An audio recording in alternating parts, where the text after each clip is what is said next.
Si abandonas la idea de que tu voz puede marcar la diferencia, otras voces llenarán el vacío. Bienvenidos al episodio número 28 del Punto de Inflexión, un viernes más en el que vamos a compartir una historia sumamente interesante. Esta semana tuvimos como invitado a Eduardo Contró. Eduardo es, como todos nosotros, un ciudadano preocupado por la situación en México. Eduardo realizó su licenciatura en Ciencias de la Economía en la Universidad de Toulouse, estudió la maestría en Políticas Públicas en Berlín, con una estancia académica en Sao Paulo gracias a la obtención por una beca del Servicio Académico Alemán. Llevando a cabo la mayor parte de su carrera como funcionario público, laboró en la autoridad investigadora del Instituto Federal de Telecomunicaciones, donde contribuyó para mejorar las condiciones de competencia y de reducción de precios en el sector de televisión, internet y telefonía. En su tiempo en la Secretaría de Economía laboró como analista en el Fondo PYME, institución encargada de realizar préstamos a las pequeñas y medianas empresas. Asimismo, se desempeñó como director de proyectos estratégicos en el Secretariado Ejecutivo del Sistema Nacional de Seguridad Pública. En el extranjero laboró para la Agencia de Desarrollo Alemana con un programa germano-tanzano en apoyo de la salud, y en su regreso a México fundó la consultora especializada en política pública Polis Solutions. A través de esta asistió a empresas extranjeras para comenzar a operar en el país. Gracias a estos servicios se pueden generar decenas de empleos en el sector de economía compartida. Recientemente publicó el libro Favor de leer antes de opinar, el ABC de la política económica, y hace un par de semanas lanzó su candidatura ciudadana independiente para la alcaldía de Miguel Hidalgo en la Ciudad de México. Este episodio habla de uno de los temas principales que cada uno de nosotros debemos tener más presentes, que es el tema político. Al final de este mismo episodio les vamos a pasar los primeros pasos para que puedan participar y ganarse uno de los libros de Eduardo. Estoy seguro que les va a encantar.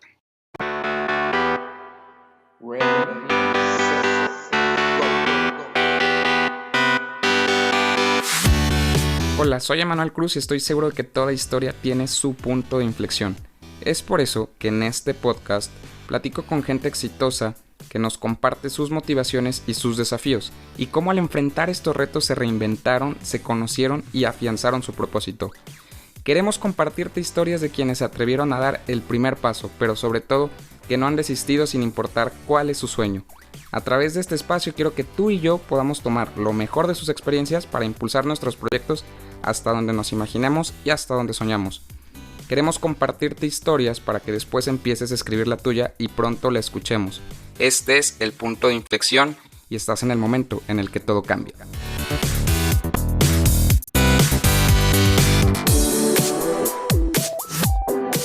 Bienvenidos nuevamente al punto de inflexión. Estamos prácticamente ya cerrando la primera temporada. Estamos grabando el episodio número 28 de 30 y tenemos como invitado a un gran amigo al cual tengo pues mucho gusto de poder saber que vamos a poder platicar de su trayectoria. Una persona que conocí ya hace varios años desde la carrera y que hoy realmente está atreviéndose a transformar y romper el status quo siguiendo sus sueños. Y bueno, hoy vamos a platicar un poco de lo que está haciendo Eduardo, que ya escucharon un poco de él en la introducción del episodio, y que bueno, en el tema político, que es un tema que en México necesitamos mucho, está buscando generar un cambio.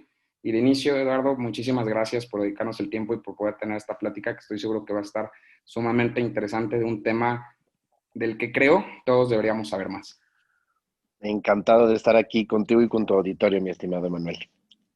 Muy bien, y bueno, pues empezando ya a abordar el episodio, creo que te mencionaba ahorita que es un tema del que tengo la idea que todos deberíamos conocer más, y porque es muy relevante, ¿no? Al final termina siendo el tema de política un tema que va más allá de un partido político o de algún candidato en específico, y que nos influye a todos. Y quisiera que nos iniciaras platicando un poco de manera breve cómo ha sido tu camino. O sea, sé que tú y yo coincidimos en la escuela de economía, y que posteriormente te fuiste a estudiar a Europa y después regresaste. Entonces, si nos puedes narrar un poco de toda esa trayectoria que has tenido y cómo es que todo ese camino te llevó a hacer lo que estás haciendo hoy. Claro que sí, mi estimado Manuel. Pues mira, como bien decías, tú y yo coincidimos en la carrera de economía y a mí eso fue muy revelador para mí porque los números no mienten, ¿no? En la economía, una buena política pública, una buena acción, queda muy claro, sube o baja, ¿no? No hay de otra, ¿no? Entonces, eso para mí fue muy interesante decir, a ver, si los números son tan claros, si el rumbo que debe de llevar o una empresa o un país es tan transparente, entonces, ¿por qué no lo hacemos, no? Si nosotros, si la literatura y las experiencias internacionales dicen que para que haya crecimiento, prosperidad, empleo, se debe de seguir una serie de pasos, ¿qué es lo que falla? ¿No? ¿Por qué no lo hacemos? En México en particular. Y entonces ahí fue donde yo me fui dando cuenta de que la economía no lo manejan economistas, la manejan políticos.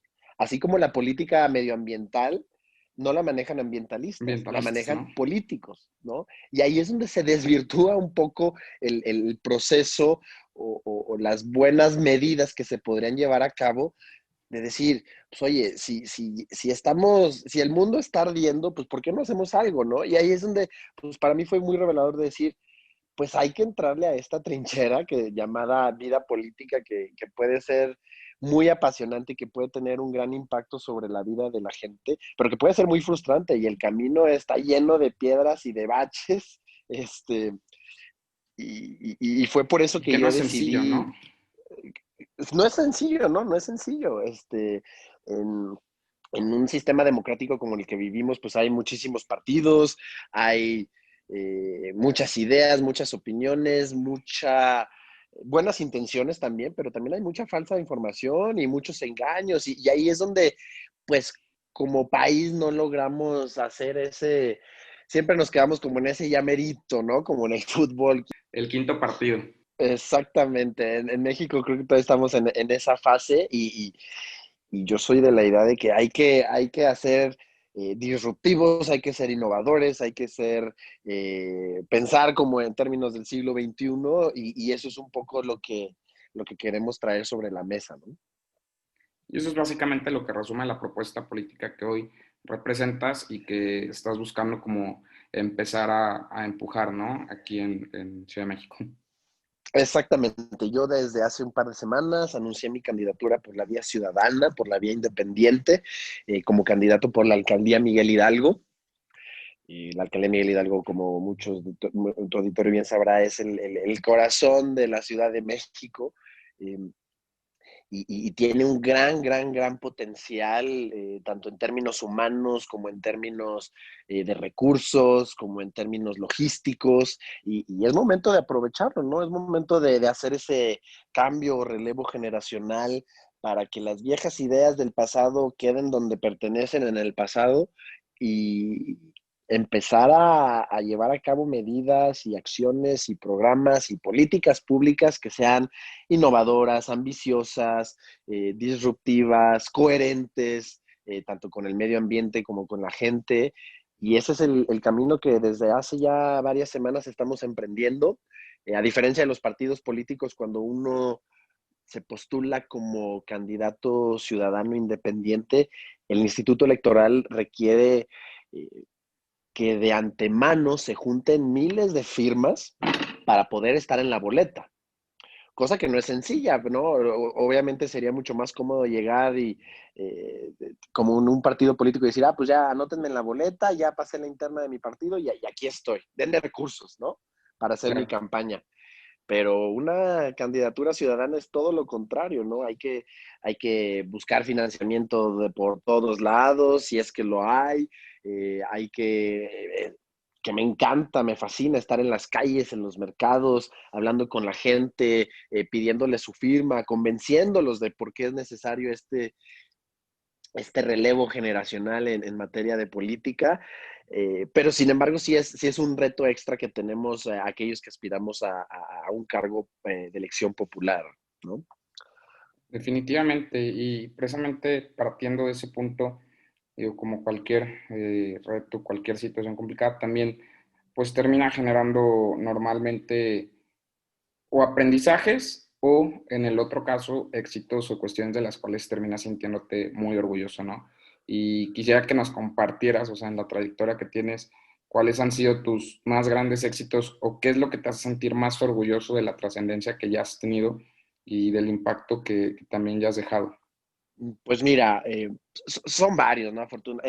La vida ha sido muy, muy buena conmigo y soy una persona que lo que tiene o lo que ha conseguido eh, ha sido porque y trabajé por ello, ¿no? Sí soy un poco millennial en el términos de cómo vivir la vida.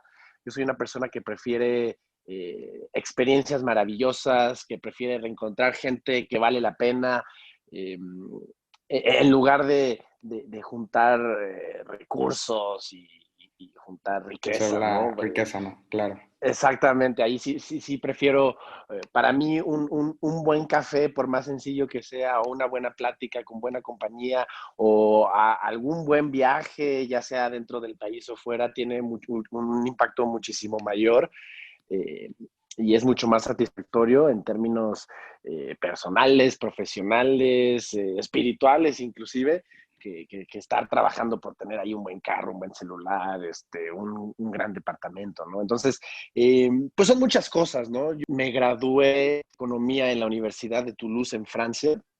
Ujú. Fui escogido por el gobierno francés como uno de los 5 mexicanos para recibir una beca del Ministerio de Asuntos Exteriores francés. Entonces eso me llenó de orgullo porque para estudiar allá yo no iba solo como un estudiante, ¿no? Iba como un estudiante y embajador de México, ¿no? Porque había que poner ahí el nombre del país en alto y fue una gran experiencia estudiar en Toulouse, que es una ciudad que se encuentra muy, muy cerquita de Barcelona, al sur de Francia, muy acogedora, muy estudiantil, pero pues evidentemente tuvo sus retos, ¿no? Llegar allá Claro. y estudiar economía en francés, requirió quemarse las pestañas y dedicarle largas horas y dejar un poco las fiestas y hacer ahí algunos sacrificios que evidentemente valieron mucho la pena, ¿no? Porque eh, fue muy enriquecedor, ¿no? Yo inclusive podría decirte que uno se siente o se podría llegar a sentir, fue mi caso, más mexicano y más orgulloso de ser mexicano, de nuestras costumbres, de nuestras tradiciones, de nuestra comida, cuando está fuera del país, ¿no? Porque Claro. cuando estás aquí en México eres pues, uno de los 128 millones de mexicanos que habemos y muchas veces no te das cuenta o no valoras lo rico, lo maravilloso que es ser mexicano. En cambio, cuando estás fuera, pues tienes que hacer resaltar tu cultura, tu forma de ser. Y ahí fue cuando me fui dando cuenta que los mexicanos tenemos muchísimo que ofrecerle al mundo, muchísimo que aprenderle también, pero wow, para mí era impresionante que la gente llegara conmigo y dijera, eres mexicano, wow, me encanta tu comida, me encanta tu idioma, inclusive allá en Europa aprenden muchísimo español, y fue sin duda alguna muy, muy satisfactorio dejar en las personas con las que pude interactuar el nombre de México en alto, ¿no? Ay, lo dices y Eh, realmente, te soy muy honesto, me pone la piel chinita, ¿no? Como decimos, porque realmente el orgullo que se siente por el país, como dices, creo que a veces sí se exalta más cuando las personas emigran y se genera como ese valor, ¿no? De lo que tenemos aquí y del gran potencial que tenemos como país. O sea, creo que es algo que yo no me he cansado de creer, creo que es un país, como decimos, ¿no? O sea, México, la neta, es un país muy chingón donde hay mucha posibilidad de hacer cosas increíbles con un potencial o sea, territorial, de ubicación geográfica, la calidad también humana desde muchas perspectivas, o sea, creo que es un país muy humano, o sea, donde todavía se mantienen muchas tradiciones que a muchos países todavía se sorprenden, ¿no? De ver que las mantenemos y cómo las vivimos, el hecho de la creatividad que tenemos, de la capacidad de también en momentos complicados ser muy resilientes juntos. Creo que hay bastantes cosas que valen muchísimo, muchísimo la pena en ese sentido. Y lo que dices ahorita definitivamente para mí sí es un punto de emoción, de cómo lo narras y que bueno, que ahora regresas ya con ese aprendizaje a buscar también generar y a sacar fuerza de ese potencial que ya has identificado, ¿no? Y precisamente otro tema que narraste ahorita en esta intervención es el punto de los sacrificios y los retos que te tocó vivir en todo este camino. O sea, cuando te vas a Francia es estudiar economía, pues tal vez de economía ya tenías un background, pero del idioma, pues también evidentemente habías tomado clases seguramente, pero no es lo mismo cambiar tu estilo de vida totalmente a un país diferente, un idioma diferente. En general, quisiera que nos platicaras en toda esta trayectoria, en todo este camino, que puede ser en Francia, puede ser en México, cuáles han sido como que tus principales retos y el concepto particular de este podcast, que esta es como la pregunta clímax, cuáles han sido tus puntos de inflexión, ¿no? Donde llegaste a cuestionarte Perfecto. si valía la pena toda esta aventura que estabas haciendo y que, pues bueno, al final te fortaleció para lograr lo que estás logrando. Claro que sí, mira, yo soy una persona que le gustan los retos. Soy una persona muy competitiva, le gusta pues ganar en el buen sentido de la palabra, ¿no? Muchas veces, ya sea en el deporte, haciendo equipo, en algún partido de fin de semana o, en los estudios, en el trabajo, ¿no? Me gusta la excelencia y poder dar lo mejor de mí, ¿no? Entonces, una vez que regresé de Francia, trabajé en el ámbito público, en el gobierno, pero algo dentro de mí decía, no, tú te tienes que preparar más, puedes aportarle mucho al país, y qué podría hacer, ¿no? Entonces, a pesar que ya había estudiado en Francia, dije, pues vamos a estudiar un posgrado, pero en Alemania. Ok, Por Alemania, pues es el motor de la Unión Europea, es el país más grande en términos de economía y de población. Y dije, pues no sé alemán, pero ahí están las mejores universidades de política pública. Berlín para mí es mi ciudad favorita después de la Ciudad de México, evidentemente, pero, pero dije, pues acepto el reto y voy a irme a estudiar a la mejor escuela que hay, ¿no? Y con suerte, trabajo y gracias a Dios ahí pude también recibir una beca del servicio alemán que se van a reír de cómo se llama Deutsche Akademische Austauschdienst, ¿no? Es ok. una pequeña probadita de lo que es alemán y me fui a estudiar allá, ¿no? Aprendiendo de los mejores profesores. Como es Berlín, era muy común que siempre llegaban los primeros ministros o los secretarios de finanzas a reunirse con Merkel y se pasaban a mi universidad, a la Hertie School of Governance, a darnos una plática, ¿no? Entonces fue muy enriquecedor Increíble. aprender de las mentes maestras de Europa, pero como tú dices, no estuvo exenta de retos, ¿no? El aprender alemán evidentemente es complicado, ¿no? El llegar ahí a una ciudad donde no conoces absolutamente nada, absolutamente a nadie, donde en un principio todo te parece muy extraño, donde hace un frío espantoso en invierno, pueden pasar meses y no ves ni siquiera el sol, ¿no? Entonces, son una parte de los retos y evidentemente, pues, estar ahí también con las exigencias académicas de una maestría allá, ¿no? Puede ser bastante retador. Y como bien te decía, aceptamos el reto, lo sacamos adelante y tan lo sacamos adelante que el gobierno alemán, a través de su agencia de desarrollo, me ofreció un trabajo. Me ofreció un trabajo, pero no en Alemania, trabajando para el gobierno alemán, pero en África, ¿no? Ok, Entonces me ofrecieron un puesto en un programa de salud, que mira que ahorita los temas de salud son bastante relevantes, claro. para trabajar en Tanzania, en Dar es Salaam. Y una vez más me pareció increíble el reto, me pareció una gran oportunidad de aprendizaje y dije, órale, vámonos. Y agarramos un vuelo directo de Berlín a Dar es Salaam. este, para explicarles un poquito qué es Tanzania. Tanzania es el país de los safaris, Tanzania es el país del Kilimanjaro, Tanzania es el país del Rey León, inclusive, ¿no? Todos los nombres que nosotros vemos en el Rey León como Simba, Rafiki, Safari, todas esas palabras tienen Salen un de tanto. significado exactamente. Ellos hablan suajili allá.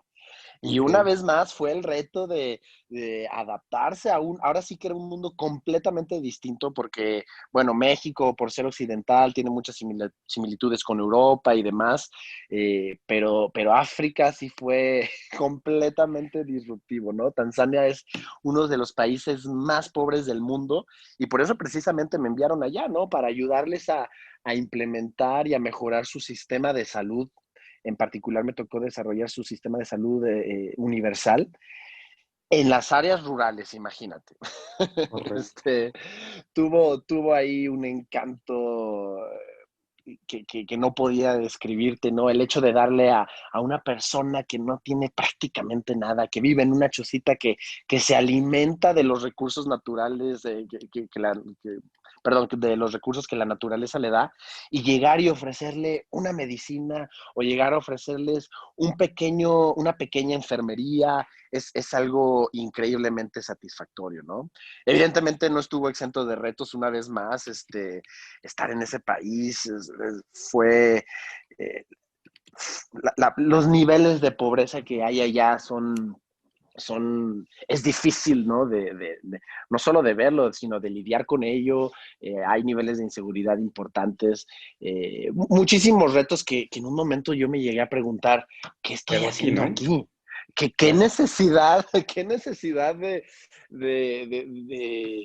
pues estar en un país trabajando en esto?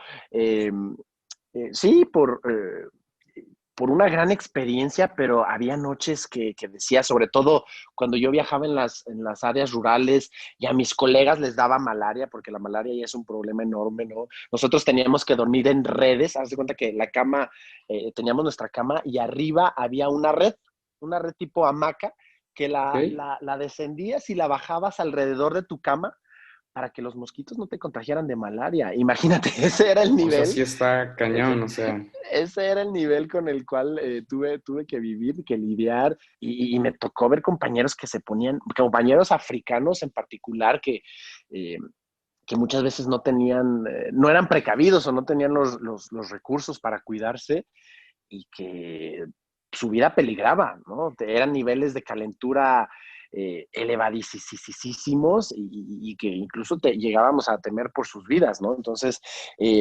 fue una parte de las fue una aventuras, aventura, ¿no? afortunadamente. Sí, sí, sí.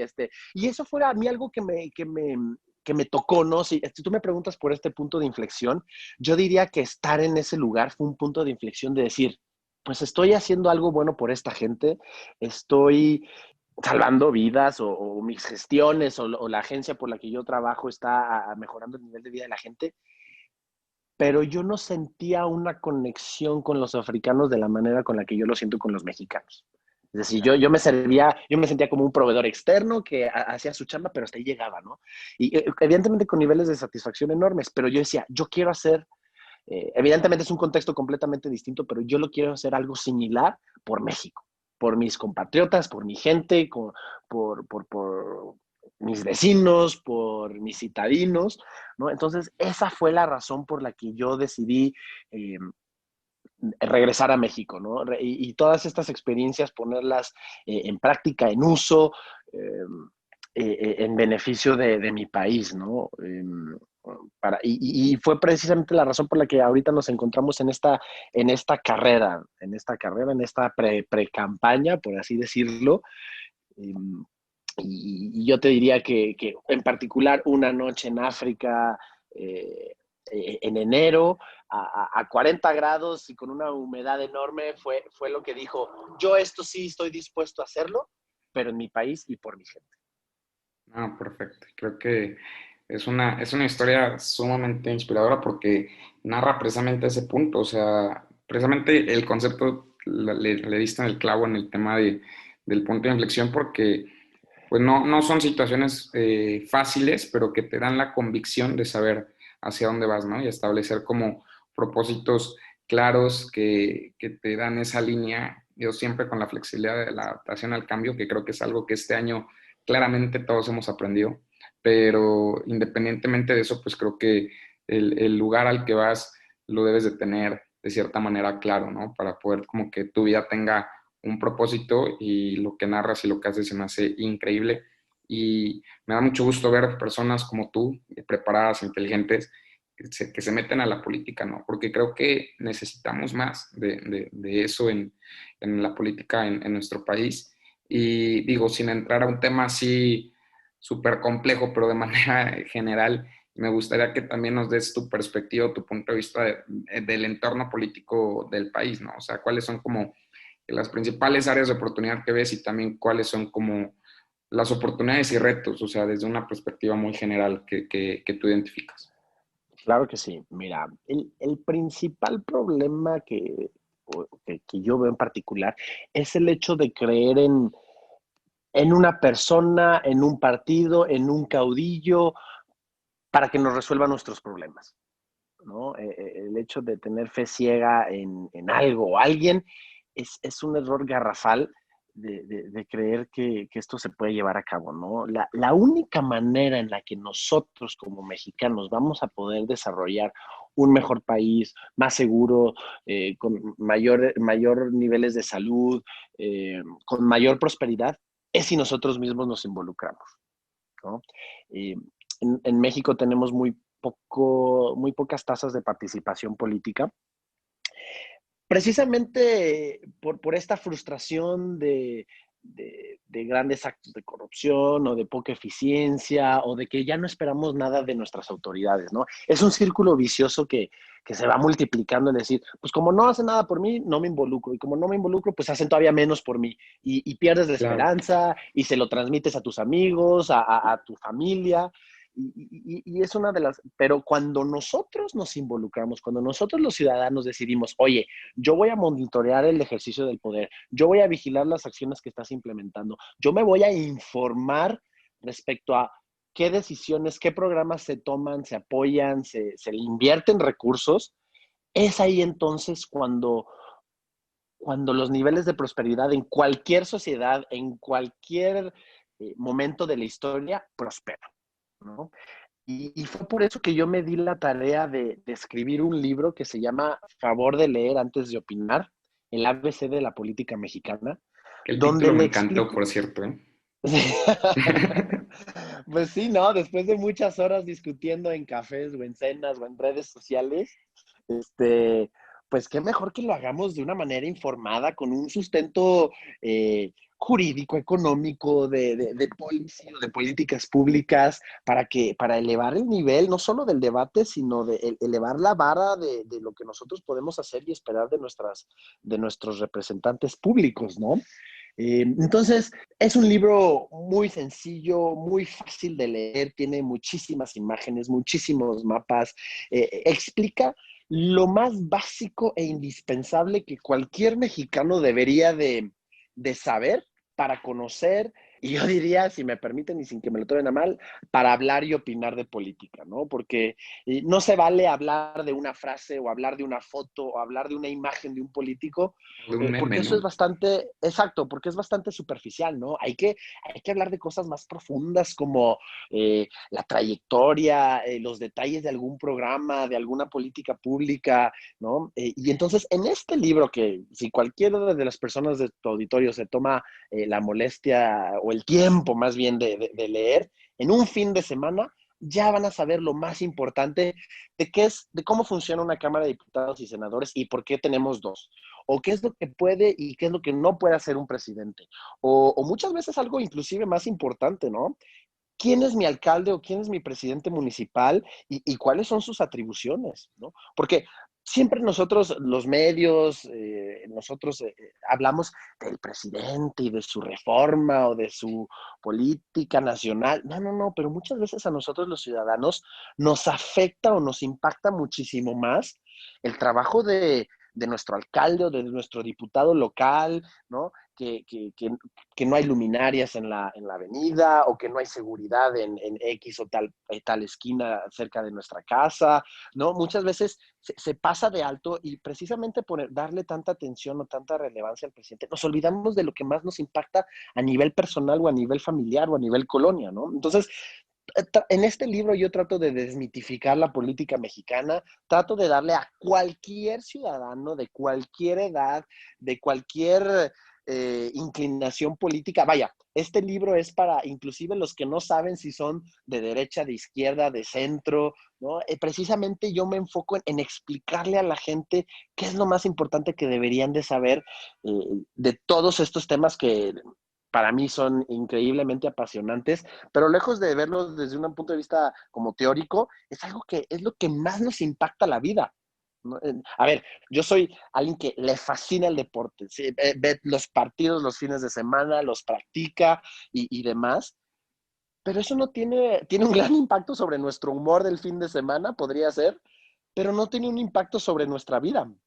no tiene un Claro, impacto sobre nuestro salario, nuestro nivel de empleo, nuestro seguro de salud, la seguridad de seguridad, nuestras calles. Entonces, en México nos deberíamos de preocupar por estos temas e involucrarnos más, porque si hay un común denominador que yo pude observar en los muchos países que me tocó vivir, es que, y vuelvo al punto para responder tu pregunta en concreto, es que el nivel de prosperidad que hay en un país se determina por el nivel o el tiempo o la atención que los ciudadanos le dedican a acompañar el ejercicio del poder de las autoridades que nosotros mismos escogemos o que ellos mismos escogen, dependiendo de dónde lo veas, ¿no?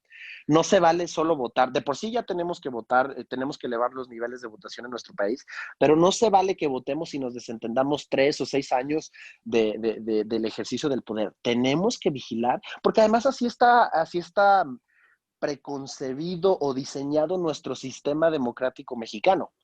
Tiene muchas fallas, pero está diseñado para que si nosotros los mexicanos y los ciudadanos nos involucramos y vigilamos, y no solo cuestionemos, no, porque no se vale solo de criticar a quien está en el poder, se trata de ser propositivos, se trata de cuestionar y decir, oye, ¿por qué no lo hacemos así? O yo propongo esto, o yo apoyo con esto, y de esa manera es como nosotros como comunidad podemos llegar a tener el país que nosotros como mexicanos nos merecemos, ¿no? claro. Y mencionas puntos sumamente relevantes, ¿no? Creo que el primero es el tema de identificar que pues precisamente ninguna persona por sí sola va a ser capaz de revertir ningún escenario, ¿no? O sea, creo que es la suma, como lo mencionaste muy bien y la conclusión que diste me agradó mucho, que es el nivel de prosperidad, pues sí está relacionado con cuántas personas participan, ¿no? Y creo que cada vez más, digo, como que de repente sí ese tema o trauma nacional que tenemos de la desilusión, porque creo que coincido contigo en que es un círculo vicioso que se origina desde el punto en el que ponemos tanta fe en una persona, en un partido, que siempre que terminamos sintiéndonos como desilusionados y nos va reduciendo el nivel de interés, ¿no? Pero sí hay que darle un switch y creo que particularmente este libro es una iniciativa increíble que te felicito muchísimo y que evidentemente recomendamos mucho a todas las personas que nos escuchen que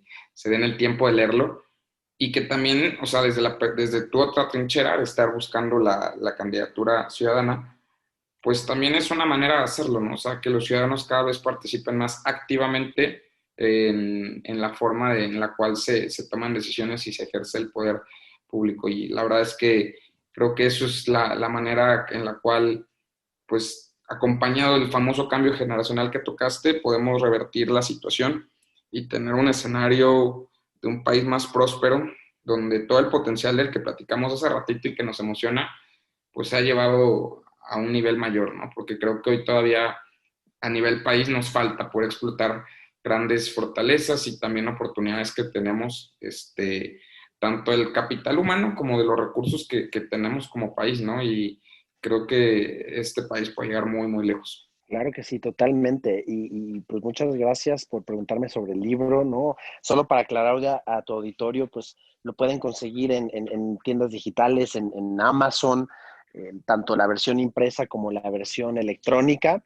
Así que yo creo que es un gran pasatiempo con el cual ahorita, siendo precavidos y cuidándonos de la actual contingencia en la que vivimos, podemos informarnos un poco sobre qué mejor momento sino que ahorita para informarse de estos temas que pueden ser tan relevantes hoy en día, ¿no? Y entonces, pues para ser un poco congruente, tanto con mi experiencia como con lo que yo escribía en el libro y con esa invitación a la participación ciudadana, pues entonces a mí me pareció muy natural el decir, pues vamos a ser una vez más congruentes con lo que decimos, con lo que predicamos y participemos como ciudadanos en el proceso democrático de nuestro país, ¿no? Yo como eh, residente aquí en la Ciudad de México, veo en la alcaldía Miguel Hidalgo un enorme potencial, ¿no?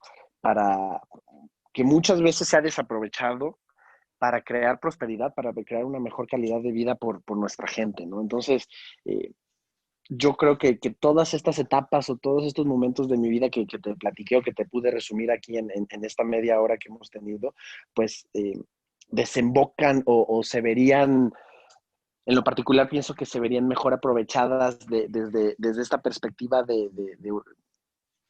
en la alcaldía Miguel Hidalgo, ¿no? Yo estoy invitando a un movimiento, una vez más, no de creer en Eduardo Contró, sino de creer en, en, en, en los ciudadanos mismos, crean en sí mismos y que vean a través de Eduardo un vehículo con el cual ellos pueden criticar la situación actual que se está viviendo, o futura o pasada, pero también proponer, ¿no? Y ese es un poco el eje de nuestra campaña, de nuestra pre-campaña, que es encontrémonos, porque es juntos encontremos el camino, ¿no? No va a ser Eduardo o su equipo quien va a decir, oye, yo creo que se tiene que hacer esto, oye, vamos a cambiar esto. No, queremos recopilar y queremos elevar la participación ciudadana para que, porque qué mejor que la gente misma o los colonos mismos que nos digan, oye, yo estoy sufriendo esto en la calle, oye, yo estoy viendo esto en los parques, oye, yo estoy viendo que falta A, B o C, o yo estoy viendo que se puede proponer y hacer X, Y y Z, ¿no? Entonces, esto es un poco el leitmotiv de esta precampaña o de este movimiento local, ¿no? De decir, juntos encontremos las soluciones, juntos dialoguemos y pongámonos de acuerdo para mejorar nuestros niveles de vida, y no solo los nuestros, sino de nuestros vecinos y de aquellos que no siempre han tenido una voz o una voz relevante o a la cual se ha escuchado a lo largo de los años, ¿no? Eso es un poco el mensaje que te quiero transmitir a ti y a tu auditorio, que a través de esta candidatura ciudadana independiente está disponible una plataforma para que la gente pueda tener una incidencia, un poder y una voz en los asuntos públicos de nuestra ciudad, ¿no? Definitivo, y creo que súper importante el que lo veamos así, ¿no? Como esa oportunidad. Porque, digo, hay un tema polémico que creo que digo, muchas veces ya ha sido en estos temas de pandemia, curiosamente lo he platicado y lo he discutido con varias personas, que precisamente es un tema que va relacionado a la cuestión política. Me gustaría saber nada más como que tu punto de vista respecto a ello. Lo mencionabas al inicio, ¿no? O sea, el tema del seguimiento de cuestiones económicas, pues muchas veces no recaen los economistas, el tema de medidas ambientales no recaen en ambientalistas, temas de salud muchas veces no recae en médicos. Entonces, sumando todo eso, o sea, ¿cuál es tu punto de vista respecto a la importancia como de la formación, pues llamémoslo así, académica o también puede ser empírica, pero de las personas para poder ejercer el poder, ¿no? O sea, y no significa que promueva tampoco un tema de discriminación en el cual solamente cierto nivel de estudios permite el poder representar políticamente, que yo sé que no es así en el país, pero, o sea, ¿qué medidas se te ocurriría como para poder lograr que, manteniendo el tema de la democracia, que es como un punto complicado, se pueda buscar que tengamos representantes que sepan de lo que van a hacer, ¿no? O sea, porque aquí es un punto fundamental eso. O sea, creo que el tema es que muchas veces puede haber buenas intenciones, como lo decías, pero también el desconocimiento y la ignorancia pues, castiga. Entonces, a Exactamente. veces ese es el problema. O sea, no es precisamente que las personas quieran hacer las cosas mal, ¿no? A veces es simplemente ignorancia pura y bueno, a veces también hay malas intenciones, como en todo, pero creo que es un tema muy polémico y que sí le he dado como la vuelta y pues me gustaría saber cuál es tu punto de vista de eso.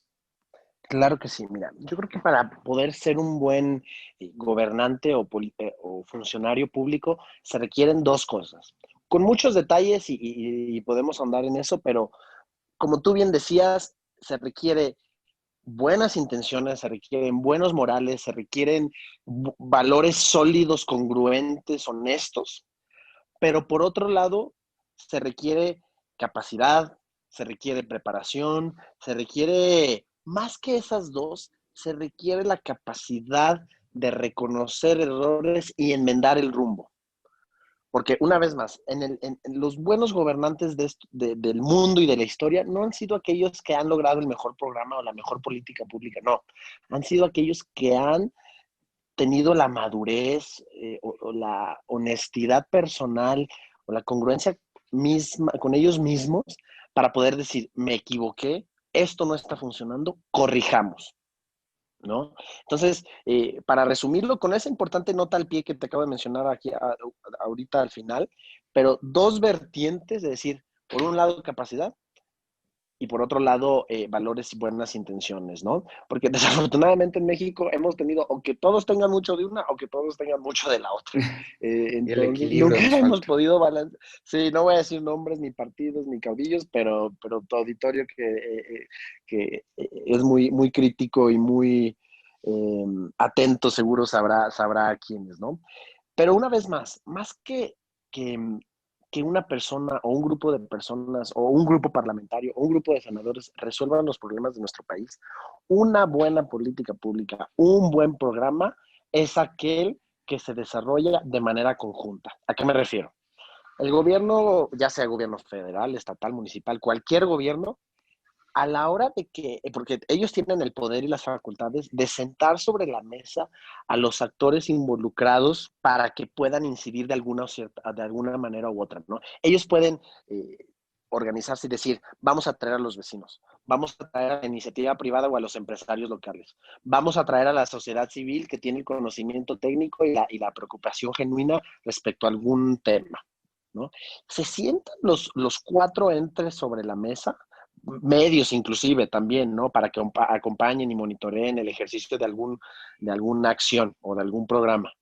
A la hora de que se sientan todas esas partes sobre la mesa, dialogan, se ponen de acuerdo y toman ahora sí que acciones, es cuando está prácticamente garantizado el éxito de un gobierno, de un programa o de una política pública. No se vale que un alcalde, que un gobernador o un presidente desde su escritorio, ahí en las alturas, con solo números, diga, vamos a hacer A, B o C, ¿no? El chiste es involucrar a todos aquellos sobre quienes tienen un interés o sobre quienes les afecta alguna decisión o falta de decisión y es un proceso que no siempre es fácil, déjame decirte, ¿no? Porque no siempre es fácil poner a todos estos agentes, como diríamos los economistas, de acuerdo, ¿no? La democracia puede ser lenta, puede ser cansada, puede ser frustrante, pero precisamente a la hora que por su naturaleza, a la hora que se involucran a todos ellos que tienen un interés sobre algo, es cuando está garantizado el éxito de una de estas cosas, ¿no? Entonces, yo le agregaría ese tercer componente, que no se vayan solos o que un empresario no haga un programa de beneficio o caritativo solo, ¿no? Que lo haga acompañado de la gente, porque si no el impacto va a ser limitado, ¿no?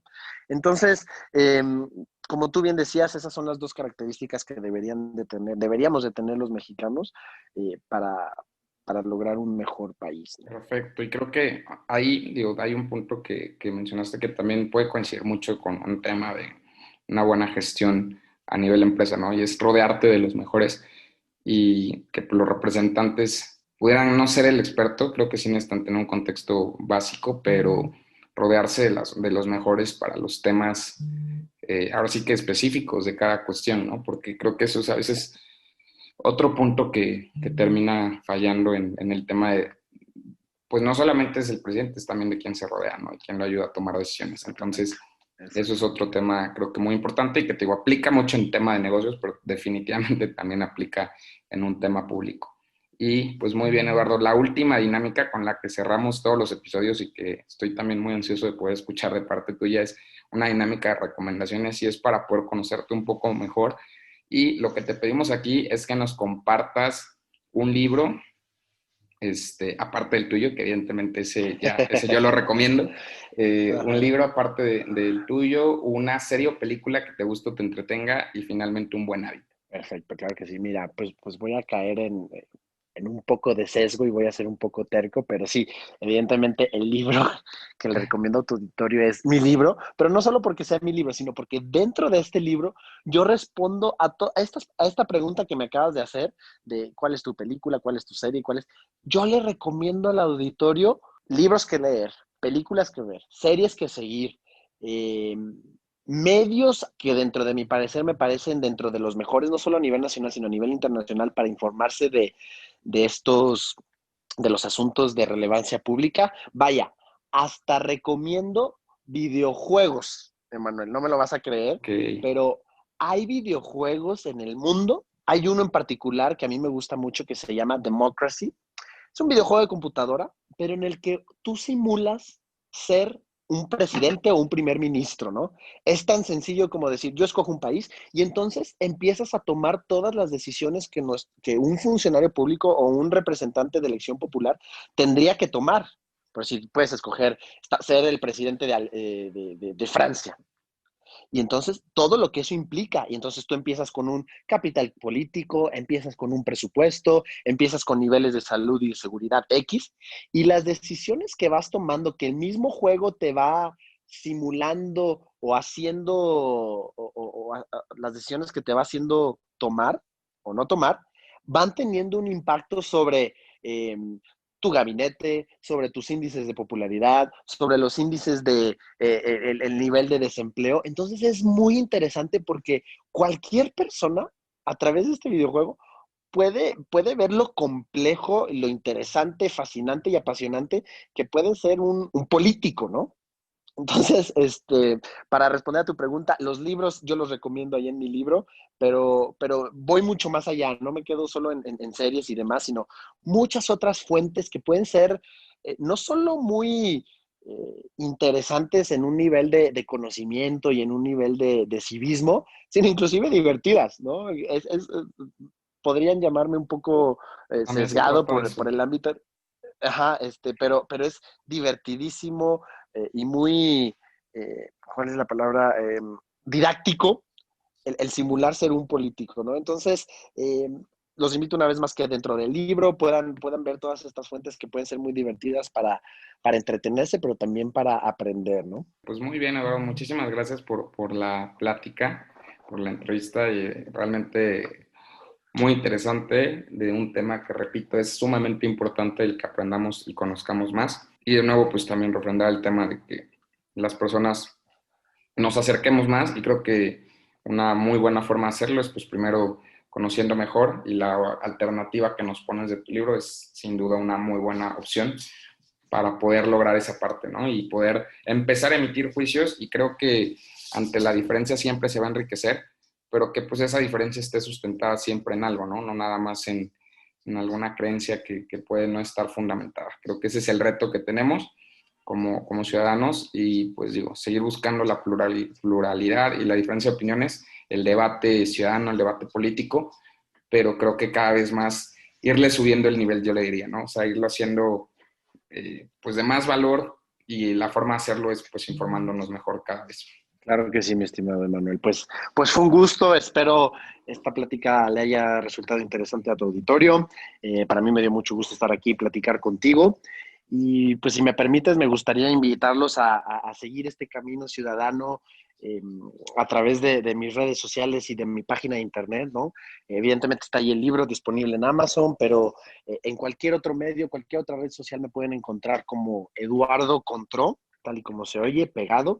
Todos mis usuarios y mis direcciones son así de cualquier red, y que vayan acompañándonos y proponiendo y dándose de alta o registrándose en nuestra página de internet para escuchar sus preocupaciones, para escuchar sus propuestas, sus ideas. Eduardocontró.com es mi sitio web y nada me va a dar más gusto que ir acompañado en este camino, en esta aventura, ¿no? Excelente, muy bien, pues muchas gracias y así llegamos al final de este episodio. Y así llegamos al final de nuestro episodio número 28. Estamos ya a casi nada de cerrar nuestra primera temporada. Así que no se olviden de seguirnos en nuestras redes sociales. En Facebook nos van a encontrar en la fanpage de El Punto de Inflexión y en Instagram en la cuenta de El Punto-podcast. Y también en el Instagram van a encontrar durante los próximos días algunas publicaciones donde daremos los detalles de cómo pueden ganarse una de las copias del libro de Eduardo y también lanzaremos algunas encuestas y trivias para que adivinen quién es el último invitado con el que estaremos cerrando esta primera temporada. Gracias por escucharnos como todos los viernes y esto fue todo aquí en el momento en el que todo cambia.